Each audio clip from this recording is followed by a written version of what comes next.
welcome to 216, a Link to the Past randomizer podcast. I am your host, Fear Agent, back for episode number 10. Today on the show, we've got Amarith, one of my favorite people of all time. She is so awesome, and I'm glad she agreed to do the show. So we got a fun conversation with her coming up. Touch on some of the news going on. Main tournament moving on to the finals. We've got Obscure versus Scholzer. Not on the schedule yet. Game 3 just happened between Obscure and Andy. You're able to take Game 3 over Andy. It was MC Boss Shuffle for Game 3. Their go mode was Hook Shot. Of course, was in Pendant Turtle Rock on Laser Bridge. Obscure able to get to that first and was able to score the victory there. So we've got GFE versus Andy for the bronze match and Obscure versus Scholzer for the title. Going to have a new winner of the main tournament. So it's going to be exciting to have a new ALTTPR main tournament champion this year.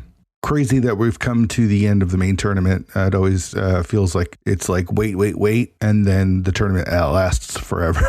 And now we're here at the end. So with that ending, we've got a couple other tournaments going on. Cross Keys tournament just started. I am in the Cross Keys tournament. Won my first round against Norsk Maddie, which was restreamed on ZSR1. If you want to go back and watch that one. Really good race. Norsk Maddie actually was up a little bit early with, I think it was like an early Mirror Moon Pro or something. I can't remember at this point. I've watched so many Cross Keys races since this tournament started. But ended up forgetting about the back of Skull Woods, which had pod and progression. So I got a little lucky in that race and was able to pull the victory out in that one. A couple other notable wins so far in the tournament. We had Ellis over F. Coughlin. Ellis, a really strong Cross Keys runner, but Fred is also really good at the game, just period. So would be surprised if either one of those won. Ellis taking that game. Shinmaru over CS Tudor.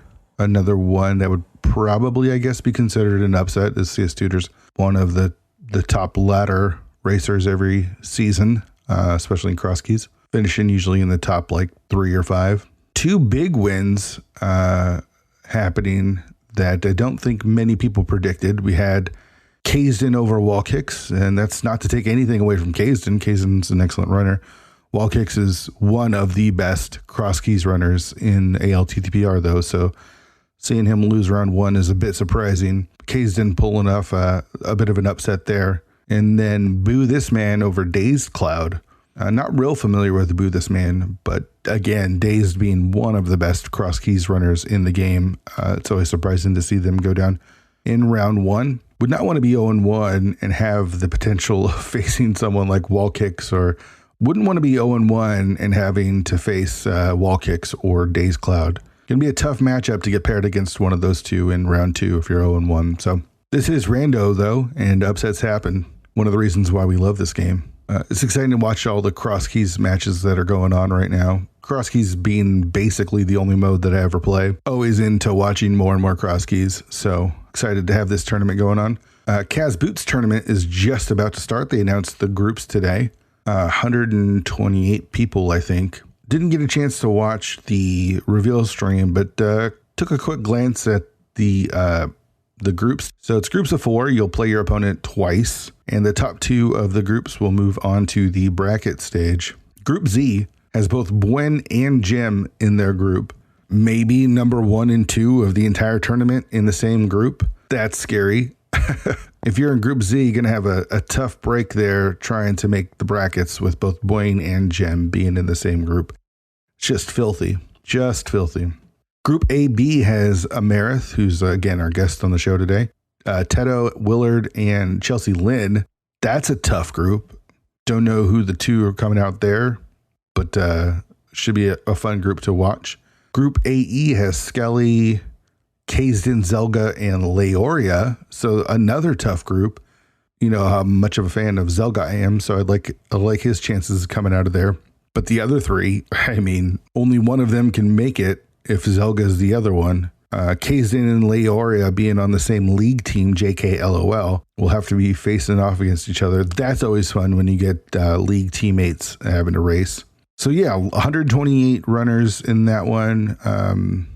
Should be interesting. I think they're going to be doing their own restreams. They might even be on Speed Gaming as well, so should be able to catch some of those Kaz Boots tournament races coming up. I've been doing my own restreams on my own channel. I'm actually having so much fun doing restreams. I've been restreaming mostly the Cross Keys tournament. I did the Gamma TWW match. That was a lot of fun to watch. Did the Radical Sniper versus Dr. Earworm match. That was a lot of fun. And then restreamed Andy versus Nobly. All these being the Cross Keys tournament. So come hang out, putting those events in the Discord over on the 216 Discord. So go ahead, join 216 Discord. You get the link at 216pod.com. We're having fun over there. I also have an open door policy for restreams. So if you see me in the booth doing a restream and there's no one else there, just join the green room and I'll pull you in and we could have some fun. The only requirement to join the booth is just don't be an asshole. If you could do that, join me, comment some matches. Having a lot of fun with the restreams. Big shout out to today's guest, Amarith, who set me up and taught me how to do the restreaming and make it as professional as I can, because she does such an awesome job with the league restreams. I think she even does the GMP Mentor Tournament restreams as well. I think she might be in charge of that stuff. So yeah, today's guest is Amarith. Amarith and I go back a ways. She came on as the restream mod back in season 3 and eventually became a league admin. And we get into all of that. And we talk about her time with the council and her approach to the game. And it's just a really fun conversation. I love Amarith. And she always just is open and available and kind. And I mean, I could say so many good things about Amarith and try to make her blush because she's such an awesome person, and she keeps her cool, at least in public. And yeah, I know she's a meme lord, but she's just great. And so we have a really fun conversation. So yeah, enough of me yapping. Let's get to it. So I'm going to start a little bit with flattery because I've known you for a while now. I brought you on as an admin to the league. You were a mod. I believe you got started by doing or helping with the league restreams. That's kind of like your step into the door of the league, and then our friendship from there. But I have to say, you are like the nicest, coolest person that I know. So that's where I want to start this podcast. You, Amarith, are awesome because you do so much work that is unseen. And I have so much appreciation for people like you and people like Sigma, people like Drossi, who do a lot of work and don't get all the recognition that I feel like they deserve. Like, you've done so much for the league. So I am super excited to do this podcast with you today. Oh, I'm glad that you would, be willing to have me, because it's also one of those, I suffer from one of those things where it's just like, I don't feel like I'm doing enough. Like, I gotta be, I got crazy. This and that still to do. Like, yeah. I'm not keeping up with these other people that are doing like this other tournament stuff. Oh man, like I need to be making sure I'm doing more. So it's like, it's always that just constant balance of like, yes, I know I always need to step back. It's like, yes, I know I'm doing a lot. I'm taking care of all this stuff. And it's just like, right, I do a lot of things. You do so many things. And like I said, it goes unnoticed by so many people. So I'm hoping to bring at least some attention and notoriety to you, because not only do you do all this work behind the scenes, but like literally like the nicest person that I know in this community. You're just like so genuinely nice. And I mean that in the best way, because nice can be kind of like one of those, I actually hate telling people that they are nice, because it almost feels like a compliment that's not really a compliment. But in this case, it is 100% true. You are just, your like demeanor and the way you handle things is just pretty awesome. So I will do my best to not put on the humble hat and just take the compliment as what it is, because I'm one of those people that's like, oh no, it's no problem at all. Like, yeah, if it is, I would have never known. And that's kind of another reason that I'm glad we get to chat, is because I feel like we've done a lot of chatting in the past, but I feel like I don't really know you like super well. Like, I don't know how you got started playing randomizer. I don't know what brought you into this community. So like, you know me on the professional level, not the like more intimate, like where Amarith's roots are. Yeah, exactly. And that's kind of what I want to find out is what makes Amarith Amarith. And yeah, so where did you find ALTTPR? The funny thing is that like I know a lot of people get in through like watching GDQ or like just finding it one day, finding a popular streamer like Andy or Dante or someone who was streaming a lot like back a while ago and like, oh hey, there's this randomizer thing and really getting into it. Mine was a little weird. I remember seeing it occasionally, like once or twice at like a GDQ, but never really like thinking much of it. It was like, oh, this weird randomizer thing. All these people are trying to come up with crazy ways to play these old games. Oh, that'd never be interesting. And as a backstory on this, around that time, I was just starting up and just like maybe a year into doing a Let's Play channel with my current housemate, and we were always looking for games to play as like whatever to shoot the shit to in the background. Is like I was reading an article at work that was like, oh well, now there's this randomizer thing that's this combo of Super Metroid and Link to the Past. Oh, like, wow. That sounds really fucking cool because like I had never heard of the process, by the way. So sorry if I need to limit swearing at all. I'm trying no, to not do that. Okay. We'll bring all the fucks and the shits and bring them all in. Because I was just thinking, I'm keeping this like kind of casual, and it's just like, oh wait, should I not be swearing? Hang on. I want it all.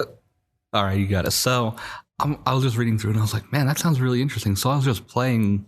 I decided to get into it, download it one day, looked at it. John, my roommate, had come in while I was playing. I was just in the Super Metroid portion. He was like, why are you playing Super Metroid? Like, I know you've only played it like once or twice, because I hadn't really played Super Metroid growing up, but it was a really interesting game that I found a lot of, interest in, speed running, all that. And then when I switched the screen to go to, Link to the Past, Zelda 3, it blew his mind. I was like just having a blast with it. I had fun with that seed. It took me like, I think 15 hours to complete. Oh, wow. Yeah. And then I was just like, I was playing the combo for a while. And then after like a week or two, I was like, what I should probably do is I should just focus on one game at a time. Like I'll focus on the Link to the Past one, because I know I can do that easy. I'm really bad at Super Metroid.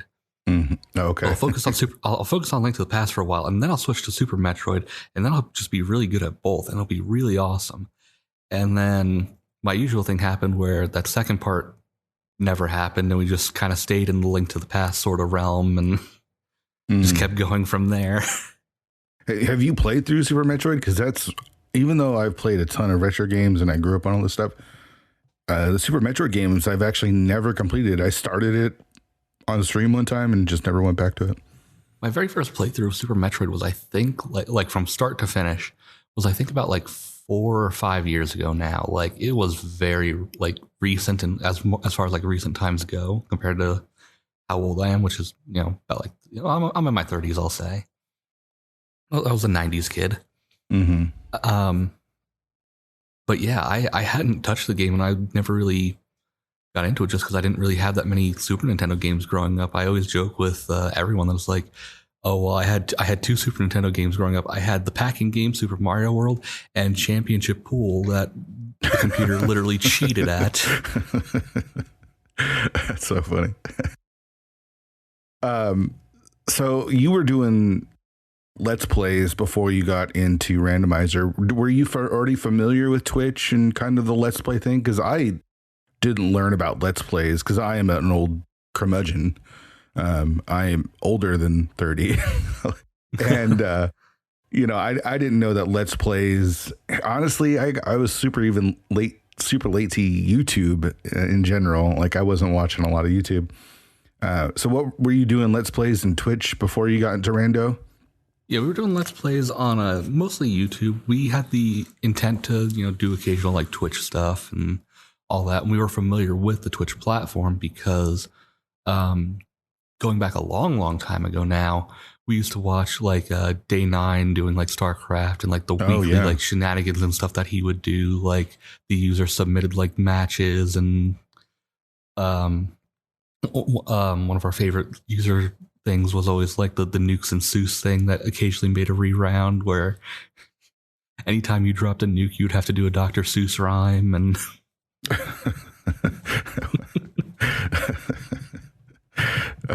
it sounds silly, but it was entertaining to us at least. So. Yeah, for sure. So what about online gaming? What games were you playing before you got into retro stuff? Or were you always, was it just like an evolution, or were you doing retro stuff already? Or were you? It's kind of an evolution. Like I did a lot of I was always one of those people. I was like, oh, I'm always playing like the newest, like weirdest, like whatever game that's out. Like, oh, Dark Souls 3 came out. Let's get on that. Oh, we're really big into Overwatch and Hearthstone now. Like, So you're kind of switching back and forth between what you're just going from like, stuck into. This, playing like this popular game now, and then now this game's a little more popular. Let's try that one out. So it was really kind of like a follow what everyone else is kind of doing, and not like oh hey, I kind of have settled on this game that I really like. Okay, so what games were you playing on the Let's Play thing? Did you have like a dedicated game that you were trying to like? Because a lot of Let's Plays are kind of like how to 100% Link to the Past or whatever. We're doing a lot of like variety stuff. We've currently on pause on it just because everything got screwed up when we had to do a move recently, and our recording like area got torn down, and we're still trying to build it back up. But like we would basically do variety. Like it would be like maybe every week and a half or so, we'd be on a new series, switching it up every couple of days between like, oh, well, now we're playing Super Metroid, now we're playing Pokemon Snap, now we're playing Link to the Past. Like now we would jump between like a bunch of old games. It would never really be a lot of like newer games. Like occasionally it'd be like, it was fun having John struggle through his very first playthrough of Dark Souls. That was very entertaining. Because he had never even played any sort of game like that with like the dodging mechanics and stuff, and getting to have someone enjoy that for the first time it's really a unique treat. Like if you've enjoyed a Souls game and you can get someone to play it for the first time, it is just wonderment watching them just struggle and get frustrated at that game. Yeah. I'm so unfamiliar with Dark Souls. Like my gaming knowledge, despite being fully committed to Link to the Past randomizer in the last few years, my game knowledge is so limited to like Zelda and Mario and stuff. Like I just kind of have these blinders on. So I know Dark Souls, but I've never actually played it. Elden Ring is part of the Dark Souls series, or made by the people that did Dark Souls. Is that correct? Yeah. I don't know 100% about it because I haven't like researched it, but yeah, it's made, I believe, by either like the same company or otherwise it's a successor, but it's in that very same like playstyle game at the very least.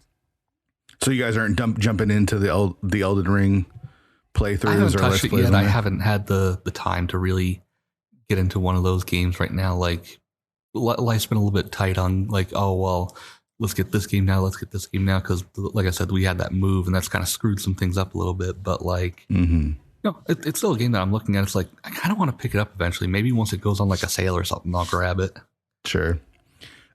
So you said that you had Super Nintendo, but you had only Super Mario World, which of course came with the console. And what was the pool game you said? Yeah, it was Championship Pool. That was the Super Nintendo we had. We were much more a Genesis household, actually. Oh, okay. I see. So were you playing Link to the Past back in the day, or was that a game that you picked up recently? I never played Link to the Past until I got, I think, the GBA port back in, what was it, like the early 2000s, whatever it was. Like, yeah. And I played it once, start to finish, and then never touched it again. And that was my whole experience with it. And then, wow, okay, like it's so much different than everyone else that I've talked to, where it's like we grew up playing this game, and that's kind of what brought us to this. Instead, you were playing Sega games, huh? Sega games, and we were kind of a weird household, especially once we got into like me being like the teenager kind of phase of the household.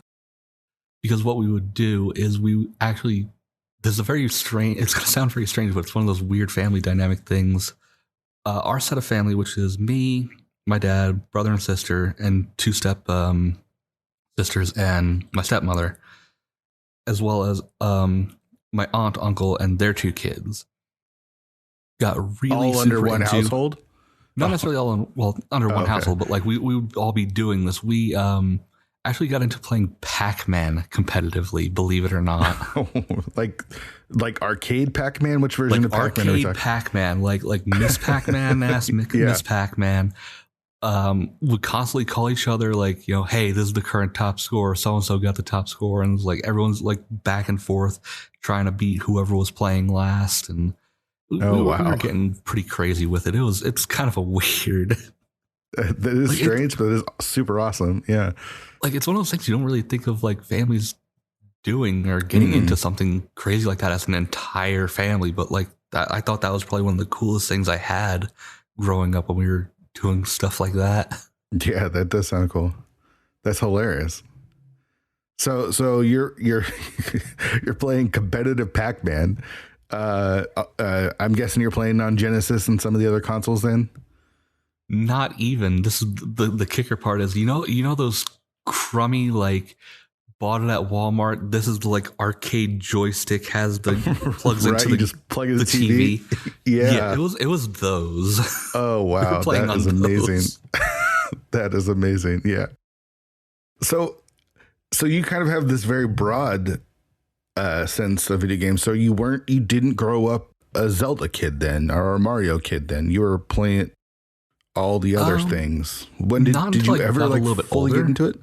Mm-hmm. Not until I got a little bit older, like, because it wasn't until, like, I wouldn't say my first Zelda game was really Ocarina of Time and Mario 64 for Mario. Well, aside from, the other Mario games on, like, the original NES, but sure, those are those. But, like, yeah, it was really, like, once the 3D sort of came around, like, that's where I started getting into Zelda. It was like, oh, man, Majora's Mask was so good. Ocarina of Time. Nostalgia glasses are on hardcore for it. But, man, that's a terrible game now. Oh, my gosh. I just started replaying all the Zelda games with my friend. We're on Majora's Mask right now, and I just finished Ocarina of Time. And I was like, as I got done with it, I was like, I don't know how much I really like this game, to be honest. Like, it's a good game at the time. It's a very good... Like, if you look at it from the perspective of this was the very first 3D Zelda game and they had no idea what they were doing. Mm-hmm. Like, it works. It's good. It builds a good foundation. Yeah, and then Majora's Mask just took that and just like was like, let's make this 100 times better. Yeah. The controls are definitely improved because I'm playing on the Switch, but I'm playing with the Switch 64 controller. Yeah. And the controls for Ocarina of Time are really rough, especially the targeting. But it does take a pretty big leap with Majora's Mask, which is nice. Another weird thing about Ocarina of Time, though, was just like how it's so suited to how weird the Nintendo 64 controller was. Like, yes, you almost have to have one to play it like in the right feel. Yeah, if that makes sense. Totally, because I was started on the Switch or the Switch Pro controller, and it was awful.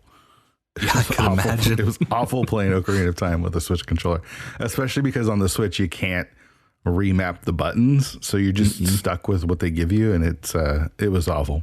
Just here you go. Yeah, the 64 controller definitely improved the experience for sure. So you start getting into 3D Zelda. And the 64 stuff, do you become more of a Nintendo fan, or are you still kind of branching out into other games? It's kind of like all over the place, but like Nintendo is definitely a big part of it. Like whenever a Zelda game would come out, it'd be like, yeah, let's go get that Zelda game, except for that Wind Waker one, because oh my god, those graphics look super weird. But like, yeah, that was another one. Was Wind Waker took a little bit of getting into. It was only because of the graphics that was just like so weird game, to me. It is like after the fact, it's like I don't know why I had such like disdain for the graphics of that game, because it's a really good game. The graphics are actually pretty good. It was just like such a change from like every other Zelda game I looked at, and I was just like, no, this is not my Zelda's. The Link that I'm used to is like this big like. Sort of like intimidating, scary, like it's all this like dark stuff with like Majora's Mask and stuff like that. It's like now it's this weird like colorful stuff. Like, Nintendo, what are you doing? Right. Yeah, I know the Wind Waker reaction. I remember when it came out and people were just like, ugh. I never had a problem with that. I always thought variety is the spice of life, I guess, with it. So I thought it was cool. Yeah, I was also a stupid teenager when that came out. Sure. I actually purchased it for my GameCube, and I never played it. I never actually played it on GameCube, which is crazy. Because it came out, like, I want to say around the time in my early 20s or so, and I was just like busy with other stuff, and I wasn't playing a lot of video games, so I never really got a chance to play it. But I did end up going back and playing an emulator, and I actually have it now on the Wii U, the HD port too. So yeah, the HD port's actually really nice and solves a lot of like weird little things that had that were problems in that game. But overall, it was still a really good game. Mm-hmm. So gaming was a big part of your life as you were growing up then? Yeah, pretty much. Because like I had a lot of weird home stuff, and it was always one of those like big escapes. Because when it was wasn't like, oh, hey, you're not allowed to do the fun activities that you normally do or would want to do because, we're going to make you do sports and stuff, even though you've shown that you clearly don't like sports. Yeah, totally. So you find SMZ3, and that leads you into Rando. What was your transition then into the ALTTPR community? Was it through the Go Mode podcast? Was it through the Mentor Tournament, or was that even before then? I'm trying to remember, because I was like, I played very casually for a while, playing like seeds here and there. I remember there was the main tournament, like I think it was the one after the super crazy Swiss one. I think it was the 2019 tournament. Was one of the first ones that I gotten actually into, aside from doing the first Go Mode mentor tournament. That feels like 7,000 years ago now because of all code and everything. It's like I don't remember how that all even lined up. Like I don't remember if mentor tournament was first or the main tournament was first, but yeah, 2020 just ruins like how you distinguish time. For sure. So you start playing, and then you start getting into the community, and it feels like at that point for me, you just kind of were everywhere. I saw you like when you joined the league in season 2. Is that right? Yeah, I joined with a couple people that I'd known. Oro, one of my really good friends that puts up with my crap a lot, and one of our friends, Jim, was also from sort of the same circles.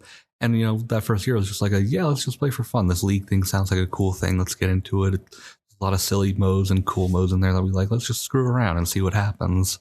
Mm-hmm. Yeah, I connect you so much to Oro because you and Oro were around. You both came up around the same time and were on the same team. And you guys kind of teamed up on everything for a while. And are both awesome people to go along with that. So how did you meet Oro? Through entering tournaments and stuff? Through the mentor tournament, actually, because we had both entered. Oro actually got knocked out, I believe, really early in the very first mentor tournament, which was really kind of sad because just the way that the mentor tournament was structured back then, it was like it wasn't like now where you do like the 6 weeks of Swiss and like you have mentors all throughout. It was it's like GSL brackets at first. So it was like if you lost like the first week or two, you're done. And it was like, man, they didn't really even get that much out of just playing. Like, yeah, it's definitely changed for the better, where you actually get a chance to be mentored and learn the game. Yeah, so we had hung out a little bit doing like casual races with the GMP crowd, because like that sort of created like its own little clique like for a while, and with how the cliques come and go. So it's like that one was playing for a bit, so we were always in that, and then everything sort of breaks off into every other sort of subgroup that's been going on lately. So yeah. I mean, when the community continues to grow and grow, it's easy for people to sort of break off and find people that they have like similar interests in and stuff. So that's totally understandable. You came on as a mod, I believe, in season 2 as well, or was that season 3? In season 3 of League, because season 2,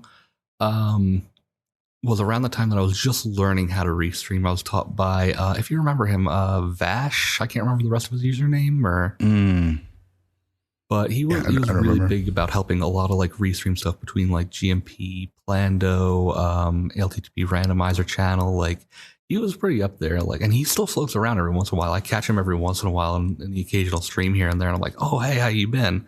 And he's just like, you know, he was a really cool guy. He taught me everything I knew about restreaming.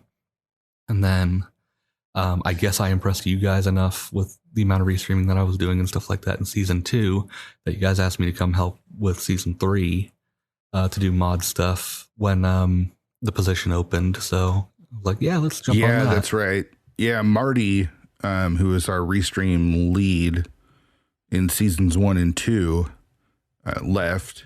And I remember asking you to take over for it. And what you've done there and continue to do is super impressive because you've built up a really cool team there and put on a lot of like excellent restreams for the league that, as the person that started the league and was running it for the first 4 seasons, I was so happy with all the stuff that you were doing because it was so beyond my scope. Like restreaming is just not in my wheelhouse.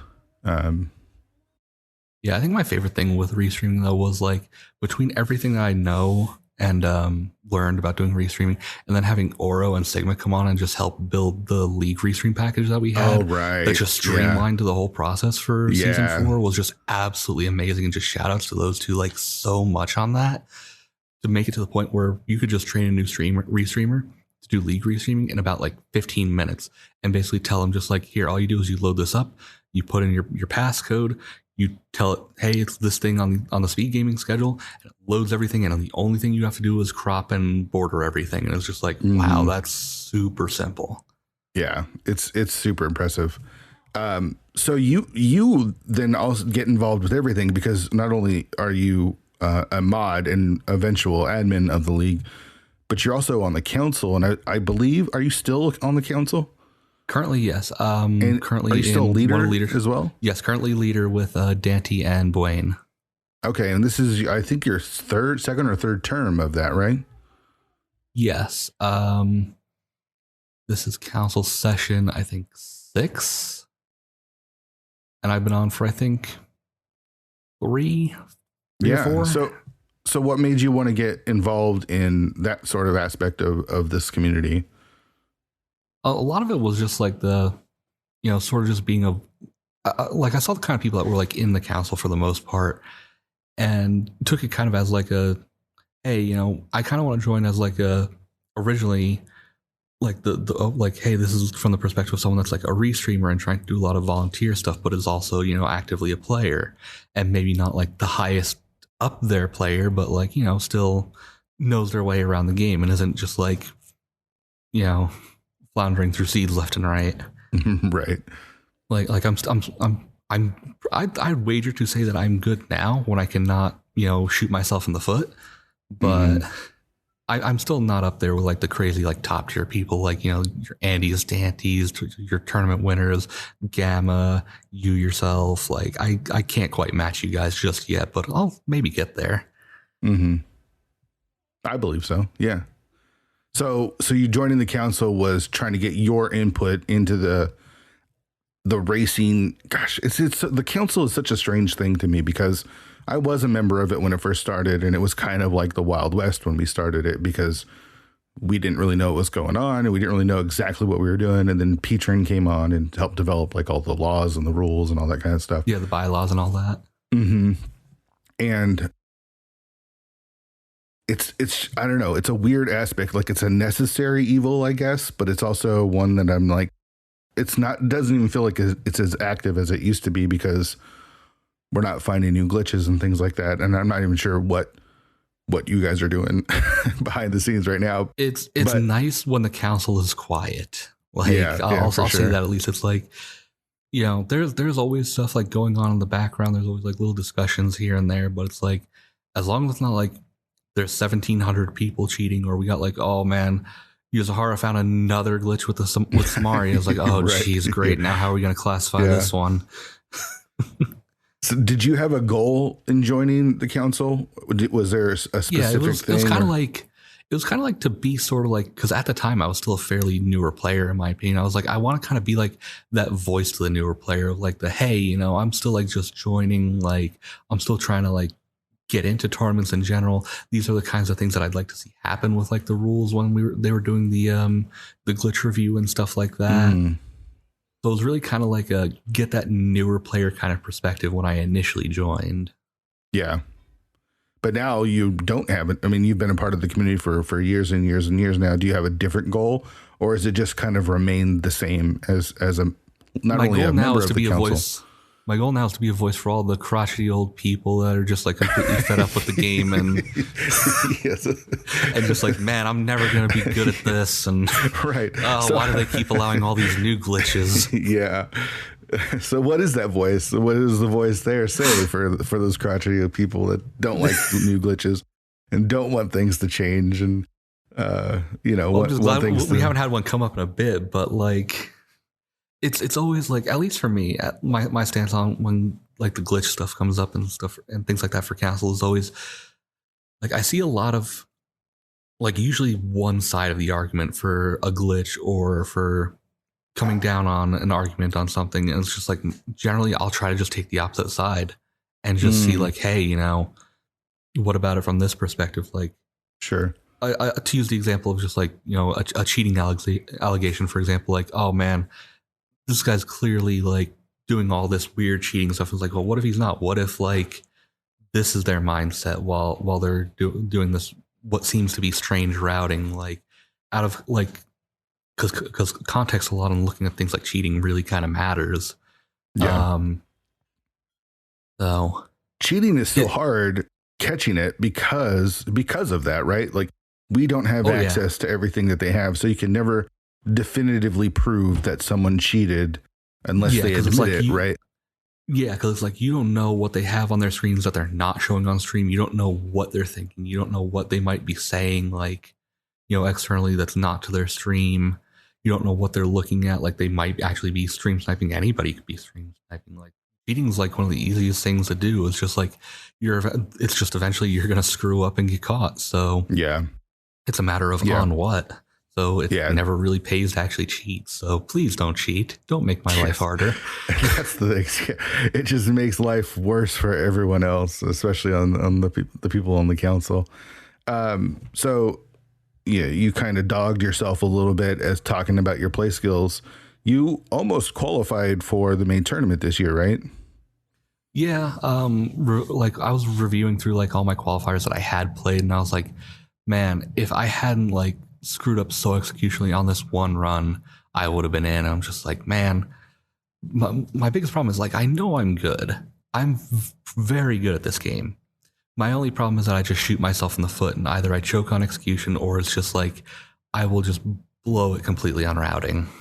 And it's like, I gotta like figure out like whatever it is that like groove that really gets me going good. And it's just like, I can just absolutely nail it. And just, I wish I could do that every single time. So my biggest problem is just like consistency, really. Yeah. Do you have an approach to seeds? Because I know there's like the clown routers, and then there's the skippers, and there's the full clearers. Everyone's got kind of a different approach when they play this game. What's your approach when you load up a seed? Somewhat conventional, a bit conservative, but also mix in a good hefty amount of clown routing and just never not punished in the very first 30 minutes. Because one of my biggest jokes that I'll do that everyone in like my community circles are familiar with is always like, oh, well, if Amarith doesn't find all the required items to be the seed by 30 minutes, that's it. We're not going to win. But like the amount of times, like if you look at my first 30 minutes of every game, it's like, oh my God, this is so strong. Like you're going so crazy well. Like you decided, oh, well, I'm just going to skip CAC for a little bit on this particular seed, even though it's such a weird option. It's like, oh, hey, we found the bottle and the flute, and then we went to CAC and got this. And it's just like everything just sort of piles on in the first 30 minutes. Like, okay, we're coming up on about 5 minutes left. We got 5 minutes to find the fire rod, Samaria, and a glove. Oh man, that's the way to do it, I guess. Your current league team, or last season's league team, that was Zelda and Chill, right? Yes, Zelda and Chill with myself, Oro, and Darity had replaced our friend Jim, who he just got very busy this past couple of years between like work and real life, and it's just like, man, he couldn't really compete, and that's unfortunate. So we joked, it was like, oh well, you'll just be our cheerleader this year, and if you want to come back next year, if you have time, we'll have you. But we also have Darity, and she's an amazing player. I really adore her. Like I have not seen anyone do TR laser skips like her until I saw her do them. And I was like, how do you do them so fast, bootsless?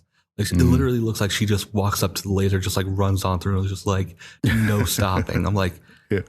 How do you time that? Yeah. Did you guys qualify for the Invitational? We just missed it. We had played against JKLOL in the definitive match set, the one where it was like whoever won this would get the Invitational.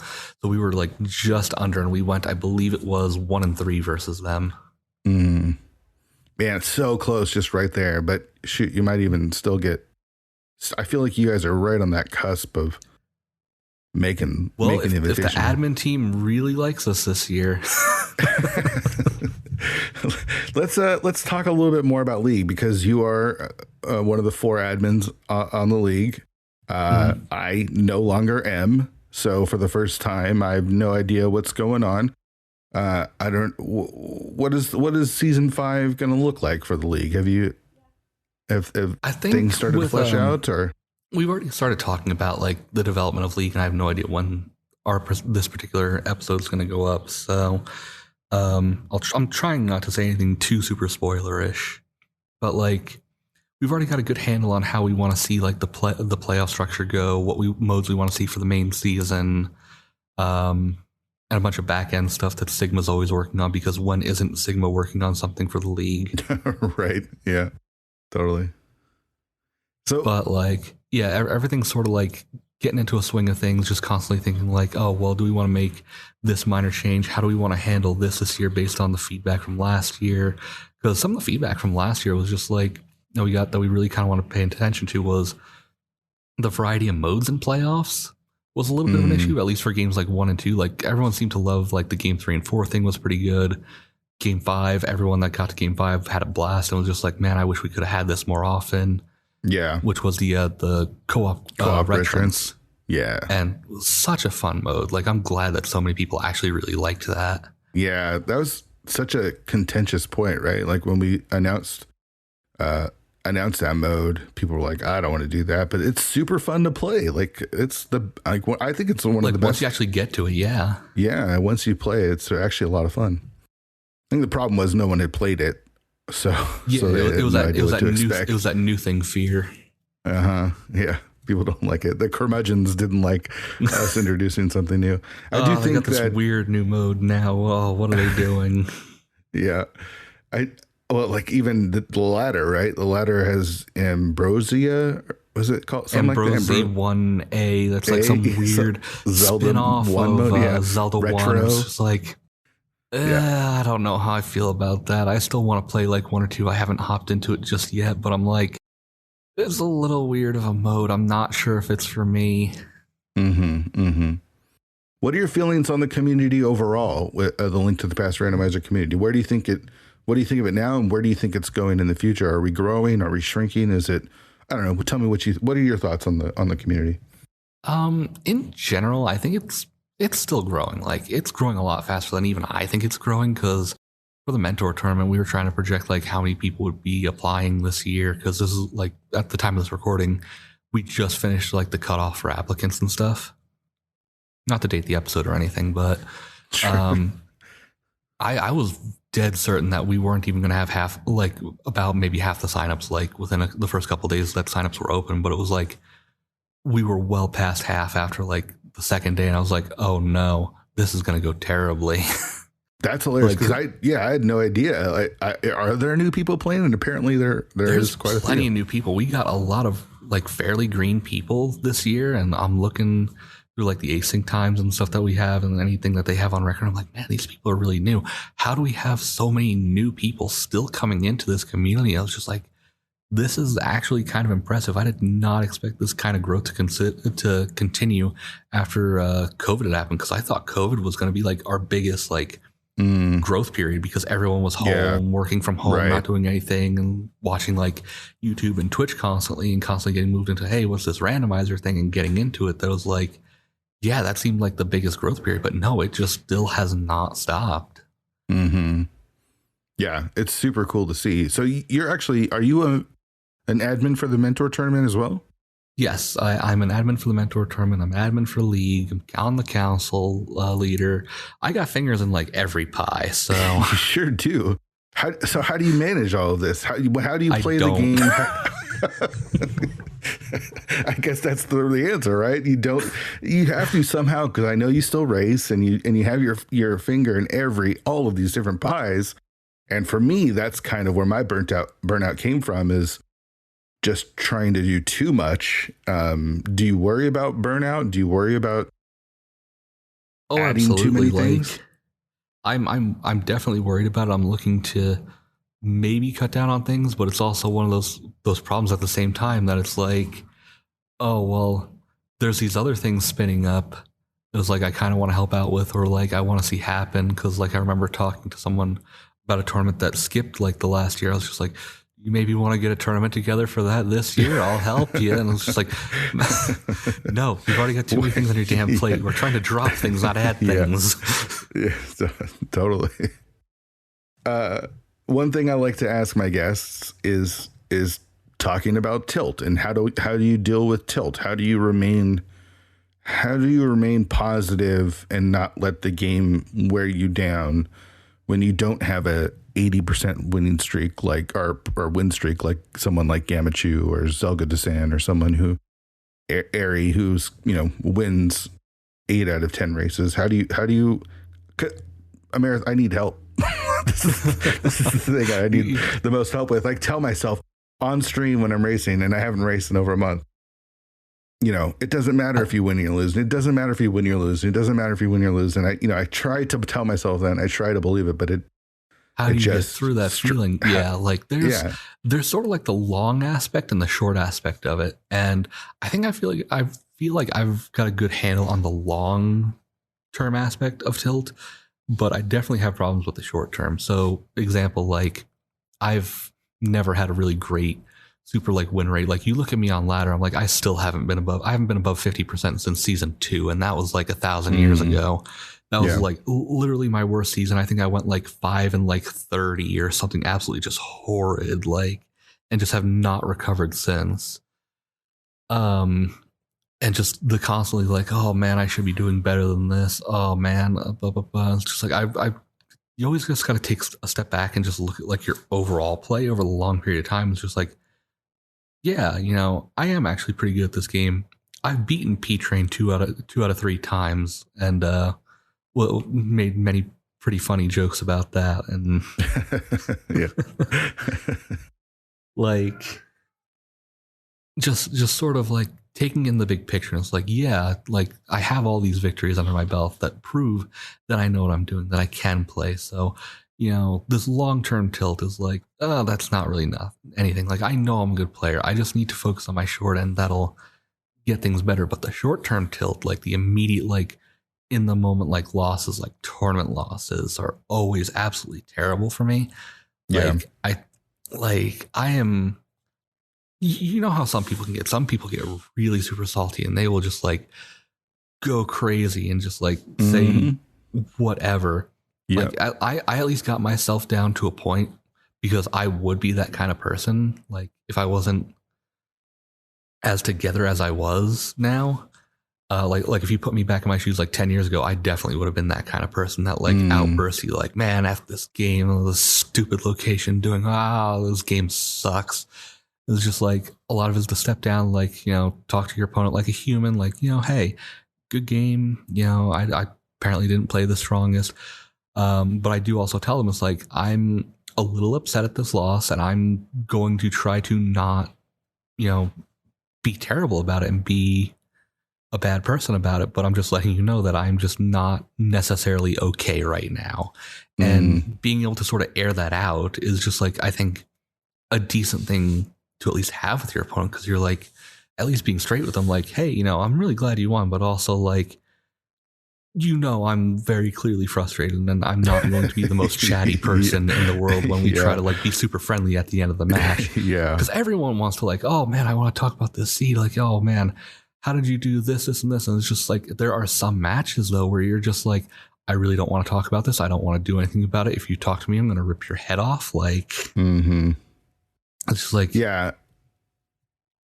when you get in those moments, it's just like, I'd rather try to let my opponent know, and that sort of makes me feel a little bit better, because then it's like they know, oh, you're not like being an ass. You're just in a really bad mood, obviously, because of the loss, and you're just trying to, you know, soften the blow of, hey, I'm trying to not be a bad sport about this. Yeah. Even though it's really bringing me down right now.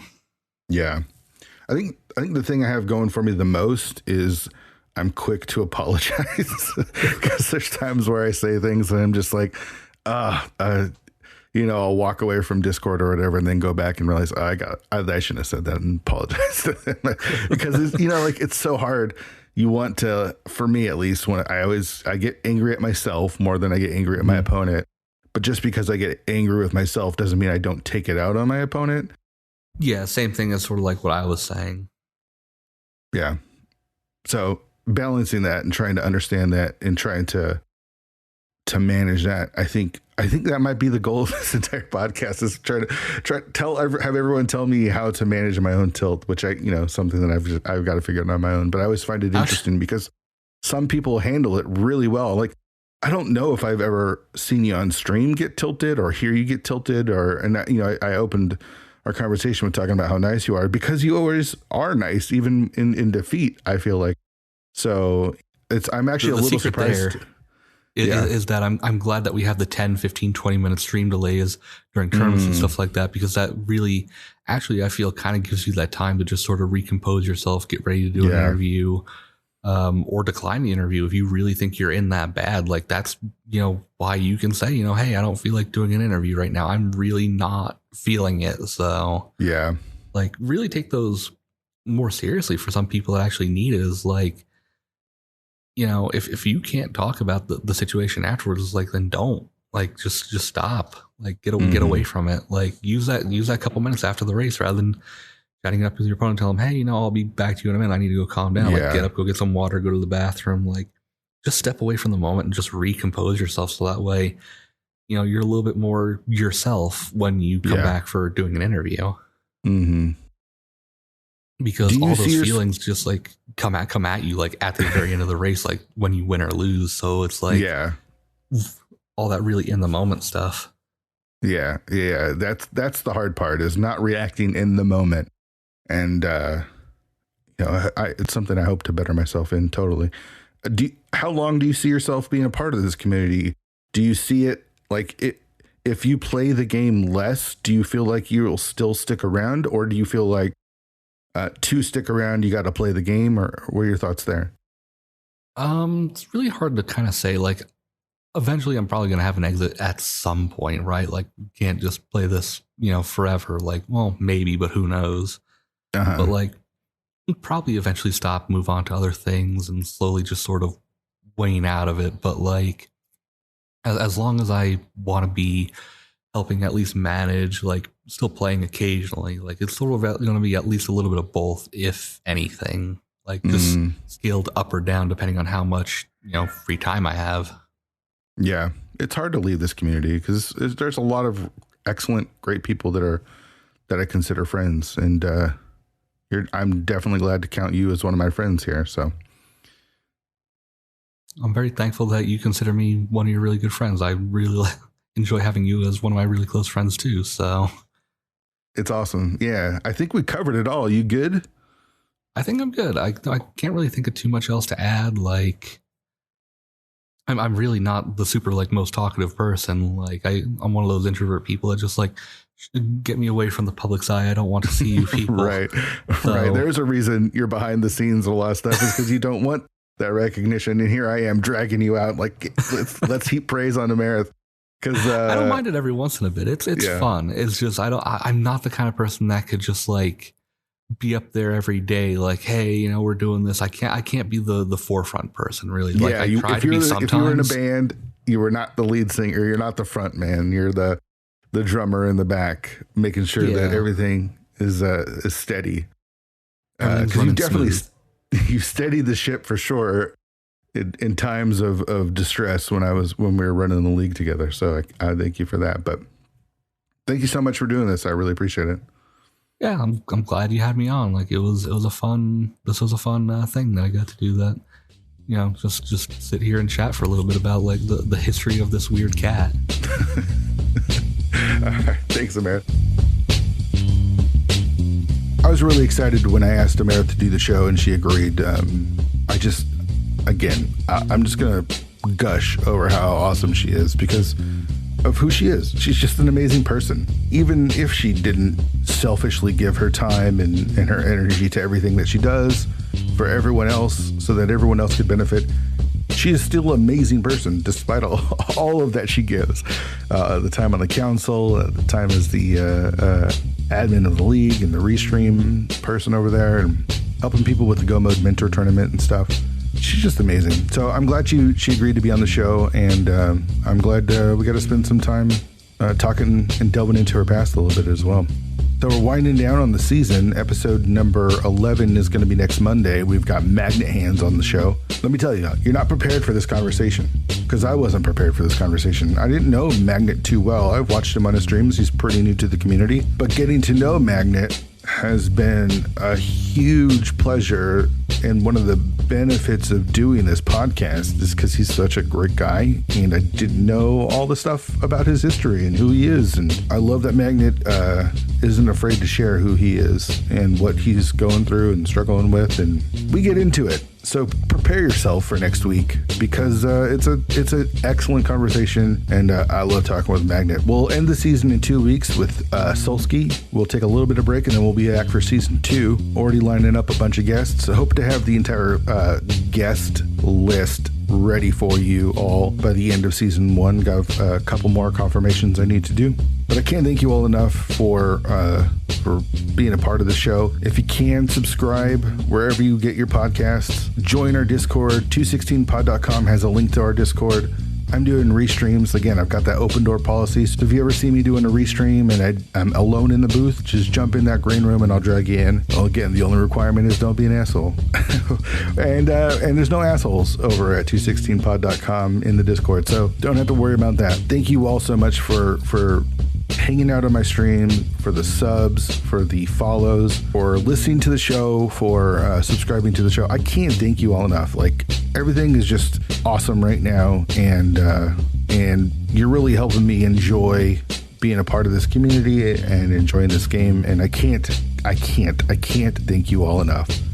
So thank you all for listening, and we'll see you next week.